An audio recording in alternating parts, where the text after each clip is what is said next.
بسم الله الرحمن الرحيم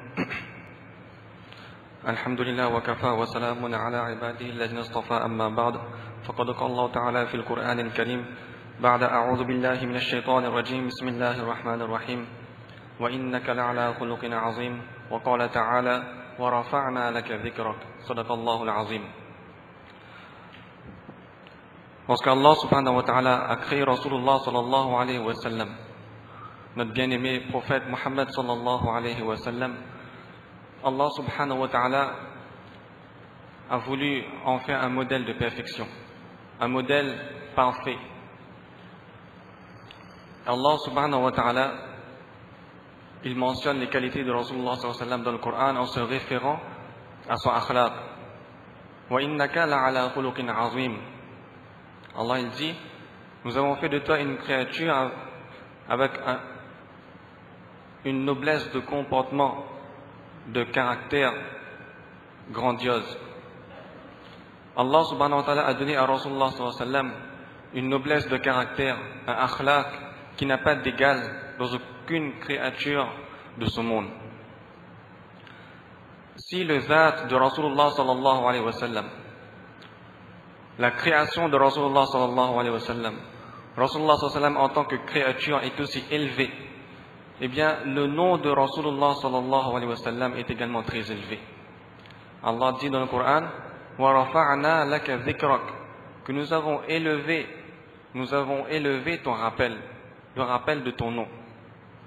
Wa rafa'na laka dhikrak. Lorsque Adam alayhi salam, pendant 40 années, il était dans le sijda, il a demandé à Allah subhanahu wa ta'ala le pardon de son erreur, jusqu'au jour où, en prenant le nom de Muhammad sallallahu alayhi wa sallam, il demande pardon à Allah subhanahu wa ta'ala. Alors ce jour-là, Allah subhanahu wa ta'ala accepte son pardon. Allah lui demande, mais comment se fait-il que tu connais le nom de Muhammad? Il n'a pas encore été créé. Comment se fait-il que tu connais son nom? Adam alayhi salam répond, oh Allah, le jour où tu m'as créé, j'ai levé la tête et j'ai vu que sur ton trône il était écrit La ilaha illallah Muhammadur Rasulullah, et j'ai vu qu'à côté de ton nom tu as écrit le nom de Muhammad, et là j'ai compris que si tu as fait cela, c'est que ce nom, cette personne a une valeur inestimable auprès de toi. C'est l'être le plus cher que tu aimes le plus. Si l'on regarde le kalima La ilaha illallah, cette phrase se termine par Allah. Et la phrase suivante, Muhammadur Rasulullah, commence par le mot Muhammad. Donc Allah et Muhammad sont juxtaposés. Dans le kalima, Allah et Muhammad sont juxtaposés. Allah a mis juste à côté de son nom, le nom de Muhammad, pour montrer son amour, pour montrer son estime et pour montrer la sublimité de Rasulullah sallallahu alayhi wa sallam. Allah dit dans le Coran, Inna Allah wa malaikatahu yusalluna ala nabi ya ayyuhalladhina amanu sallu alayhi wa sallimu taslima, que Allah subhanahu wa ta'ala et les anges envoient des salats sur Rasulullah sallallahu alayhi wa sallam. La salat d'Allah subhanahu wa ta'ala sur Rasulullah sallallahu alayhi wa sallam, c'est quoi? C'est le rahmat d'Allah. C'est également l'élévation de la position de Rasulullah sallallahu alayhi wa sallam. Et la salat des anges sur Rasulullah sallallahu alayhi wa sallam, c'est l'istighfar. Les éloges d'Allah subhanahu wa ta'ala, l'istighfar des anges, comme Allah est éternel, eh bien ces éloges sont également éternels. Le rahmat d'Allah subhanahu wa ta'ala est éternel. Le nom de Muhammad Rasulullah sallallahu alayhi wa sallam est également éternel. Ensuite Allah il dit Ya ayyuhalladhina amanu sallu alayhi wa sallimu taslima. Mes chers frères, si nous avons un business qui marche bien, nous avons un commerce qui marche très bien, et on désire avoir un partenaire dans ce business. On propose à une personne de venir notre partenaire dans un business qui est florissant, qui apporte beaucoup de profit. Est-ce qu'une personne va se poser des questions, va refuser la proposition? Automatiquement, elle va accepter. Allah subhanahu wa ta'ala, il nous demande ici de devenir son partenaire dans l'éloge de Rasulullah sallallahu alayhi wa sallam. Il nous demande de se joindre à lui et aux anges pour faire les éloges de Rasulullah sallallahu alayhi wa sallam.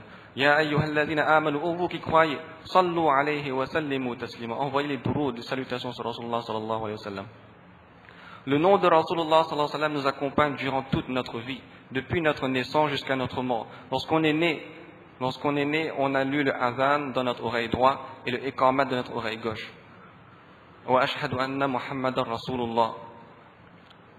Lorsqu'on a posé notre corps dans la tombe, on a lu Bismillah wa ala millati Rasulillah. Les premières paroles qu'on a prononcées, La ilaha illallah Muhammadur Rasulullah, lorsque nous étions enfants. D'après un hadith, lorsqu'une personne prononce comme première parole La ilaha illallah Muhammadur Rasulullah et comme dernière parole La ilaha illallah Muhammadur Rasulullah, Allah pardonne tous les péchés entre ces deux moments. Le nom de Muhammad est en permanence dans notre vie quotidienne, mentionné en permanence dans notre vie quotidienne. 5 fois par jour, au moins, une personne dans la salat, dans le at-tahiyyat, elle fait les éloges de Rasulullah sallallahu alayhi wa sallam. Allah subhanahu wa ta'ala, donc, il a élevé, il a rendu le nom de Rasulullah sallallahu alayhi wa sallam, le zad de Rasulullah sallallahu alayhi wa sallam, comme la plus parfaite, et il nous enjoigne à faire les éloges, à lire les duroud sur Rasulullah sallallahu alayhi wa sallam. On aura, en envoyant des duroud sur Rasulullah sallallahu alayhi wa sallam, 3 grands bienfaits. Le premier bienfait, c'est les récompenses. Les récompenses qui sont énormes, considérables. Il est dit d'après le sens d'un hadith, Man salla alayya salatan, sallallahu alayhi biha ashara, ou kama qala alayhi salatu wa salam. Lorsqu'une personne envoie un duroud sur Rasulullah sallallahu alayhi wa sallam, Allah subhanahu wa ta'ala envoie sur cette personne 10 rahmat. 10 rahmat pour un duroud. Un duroud c'est facile, c'est court, sallallahu alayhi wa sallam. C'est un duroud sur Rasulullah sallallahu alayhi wa sallam. Un duroud, ça ne coûte rien. Ça ne demande pas des taxes. Ça n'a pas de conditions. On peut lire le duroud au moment du zawal, au moment du lever ou du coucher du soleil, alors qu'on ne peut pas faire la salat pendant ces moments-là. On n'a pas besoin de qibla pour lire le duroud. Il n'y a pas de divergence, d'ikhtilaf sur le duroud, sur Rasulullah sallallahu alayhi wa sallam. Et plus encore, les duroud sur Rasulullah sallallahu alayhi wa sallam sont acceptés à 100%. À 100%. Lorsqu'une personne envoie un duroud sur Rasulullah sallallahu alayhi wa sallam, Allah subhanahu wa ta'ala, immédiatement, sans retard, il délègue un ange pour présenter ce duroud devant Rasulullah sallallahu alayhi wa sallam. Et d'après le sens d'un hadith, il est dit que Allah subhanahu wa ta'ala donne à ce moment-là à Rasulullah sallallahu alayhi wa sallam la vie pour répondre à ce salam. Les duroud, mes chers frères, sont faciles et les récompenses sont énormes. Les récompenses sont considérables. 100% acceptées. Même si le niyat de la personne n'est pas sincère. Même si le niyat de la personne est pour honneur, pour recevoir l'honneur, un niyat qui n'est pas correct, malgré cela, Allah subhanahu wa ta'ala acceptera son duroud à 100%. D'après le sens d'un hadith, il est dit que celui qui envoie un duroud sur Rasulullah sallallahu alayhi wa sallam, kutiba lahu ashru hasanat. Il sera écrit pour cette personne 10 hasanat, 10 récompenses. Wa hutta anhu ashru sayyi'at. Il sera effacé du compte de cette personne 10 péchés. Wa rufi'a lahu ashru darajat. Et cette personne sera élevée de 10 degrés auprès d'Allah subhanahu wa ta'ala. Pour un duroud, 10 récompenses, 10 péchés effacés et 10 degrés élevés auprès d'Allah subhanahu wa ta'ala. Les récompenses sont énormes, considérables.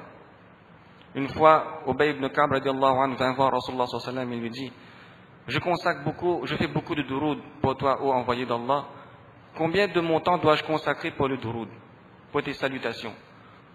Rasulullah lui dit, ma shaita, ce que tu veux. Alors il dit, Ubay ibn Ka'b dit, radiallahu anhu, je donnerai le quart de mon temps pour le duroud. Rasulullah me dit, si tu veux, mais si tu fais plus, c'est encore mieux.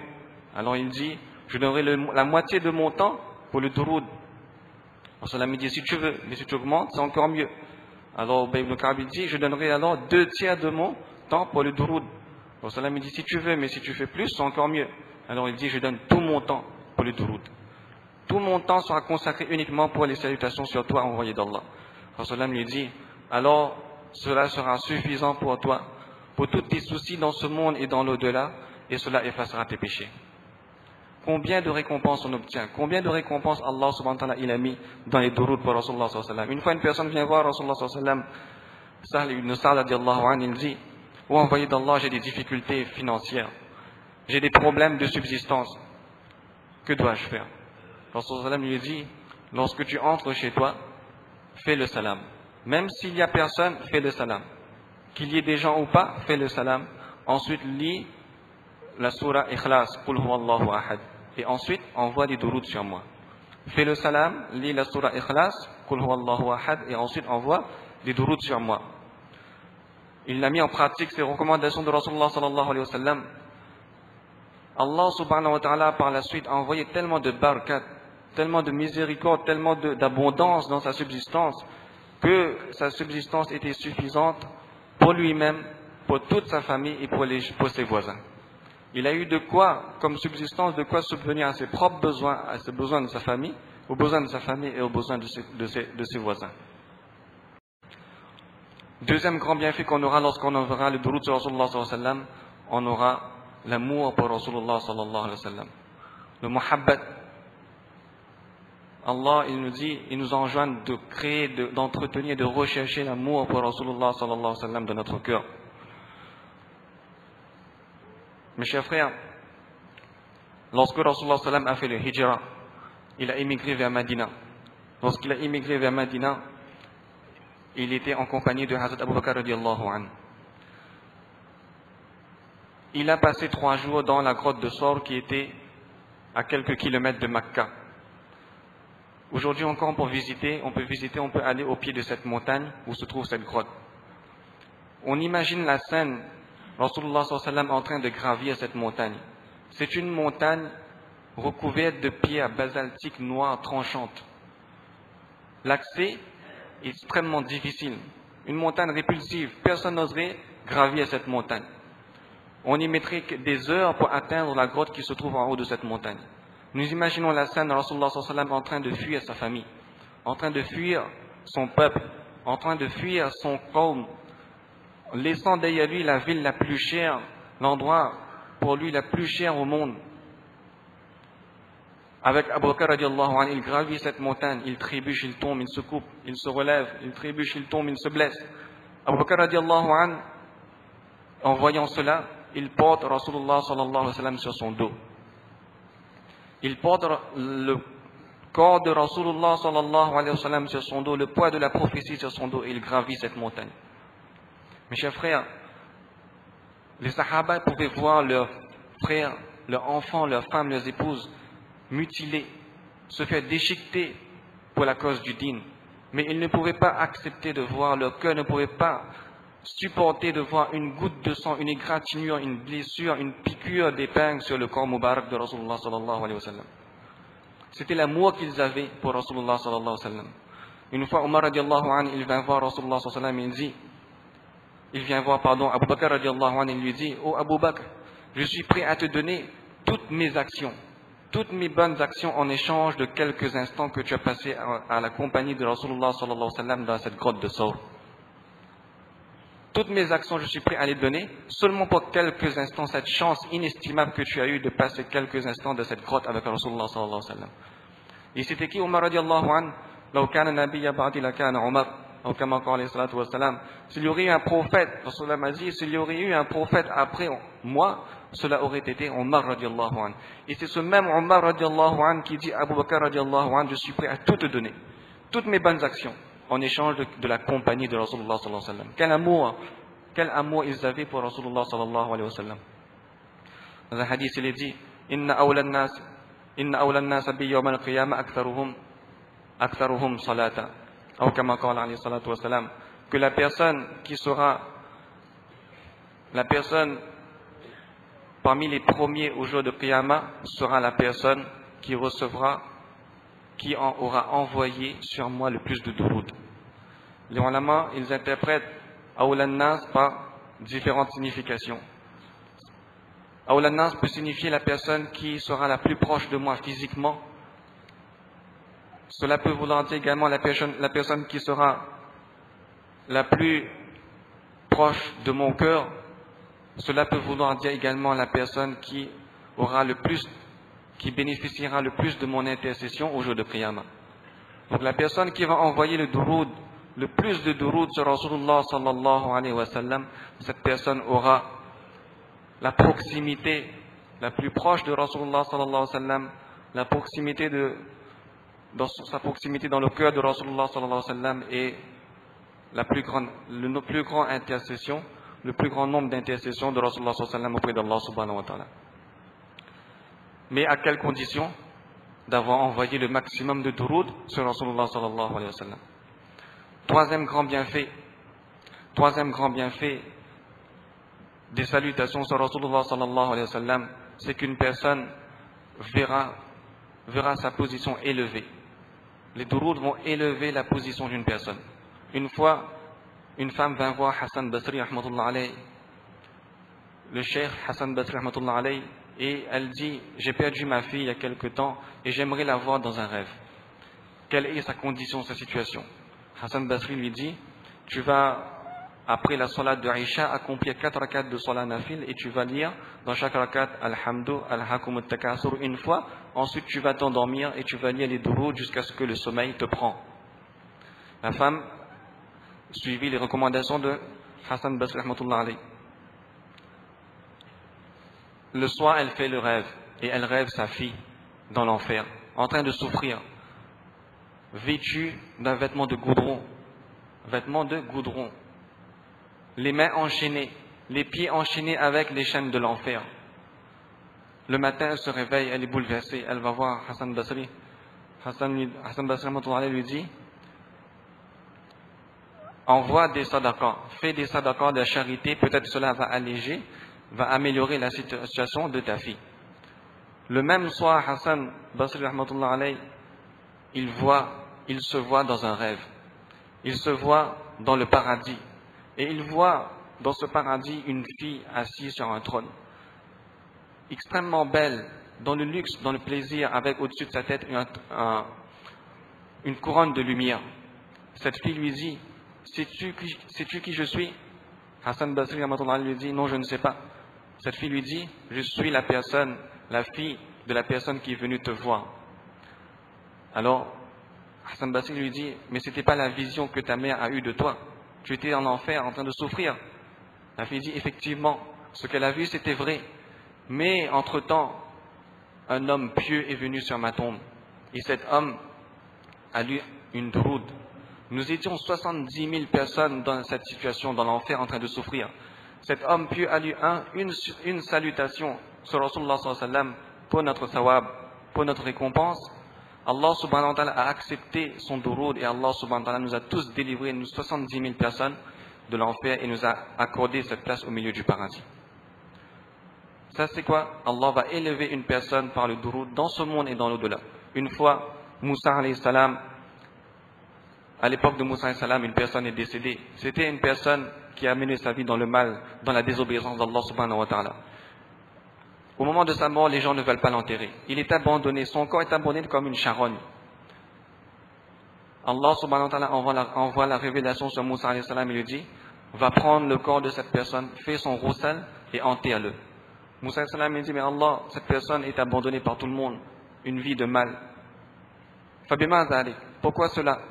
Allah dit: une fois cette personne avait ouvert la Torah, le livre des Juifs, et il a vu dans ce livre le nom de Mohammed. Et en voyant son nom, il a envoyé un duroud sur Rasulullah sallallahu alayhi wa sallam. Seulement par cette action, par ce muhabbat, cette action que cette personne a fait, cette salutation, je l'ai pardonné et je l'ai accordé. Cette position que c'est toi le prophète de son époque, de son peuple, c'est toi qui vas faire son roussal et c'est toi qui vas l'enterrer. Mes chers frères, les duroud vont élever les gens dans ce monde et dans l'au-delà. Si une personne vient nous voir et nous dit: je suis prêt à t'aider pour tes besoins financiers, je suis prêt à t'aider pour tous tes besoins, tu peux compter sur moi à 100%. Est-ce qu'on a besoin encore de bayan pour faire des éloges de cette personne? Lorsque Rasulullah sallallahu alayhi wa sallam, il nous a dit, il nous a montré le chemin de le succès dans ce monde et dans l'au-delà, le chemin vers Allah subhanahu wa ta'ala, le chemin de la réussite, le chemin du paradis, la clé du paradis et la protection de l'enfer. A-t-on besoin encore de bayan pour envoyer des duroud sur Rasulullah sallallahu alayhi wa sallam? En ce jour de Jumu'ah, combien de duroud avons-nous envoyé sur Rasulullah sallallahu alayhi wa sallam?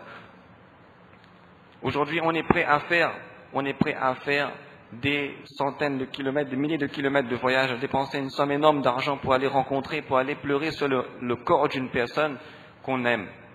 Alors que cette personne ne nous montrera jamais la vérité. On est prêt à faire des heures et des heures de queue pour assister, pour pleurer par amour sur le corps de cette personne. Et on sait très bien que cette personne ne nous montrera jamais le chemin du succès. Et Rasulullah sallallahu alayhi wa sallam, si on n'a pas la chance d'aller à la tombe de Rasulullah sallallahu alayhi wa sallam, les juifs, ils ne savent pas où se trouve exactement le corps de leur prophète.